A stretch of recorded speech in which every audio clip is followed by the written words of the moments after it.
جانداروں کے ساتھ حسن سلوک۔ صحابہ کرام رضوان اللہ علیہم اجمعین نے رسول اللہ صلی اللہ علیہ وسلم سے پوچھا، کیا ہمیں چوپاؤں کی خدمت پر بھی اجر ملے گا؟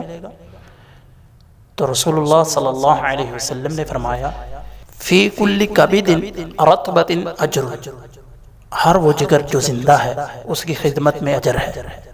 آپ صلی اللہ علیہ وسلم کی یہ حدیث کتنی ہی پیاری ہے۔ اس وقت ملک کے حالات ہمارے سامنے ہیں، لوگ ایک لقمے کو ترس رہے ہیں۔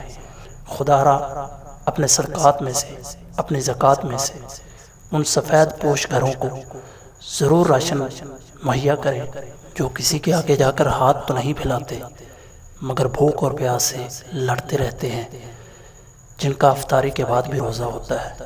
خدا را اپنے مسلمان بہن بھائیوں کی خدمت کریں، ان کا احساس کریں۔ ہمارا اسلام تو جانوروں تک کے حقوق دیتا ہے، تو کیوں ہم بھول چکے ہیں اپنے مسلمان بہن بھائیوں کو؟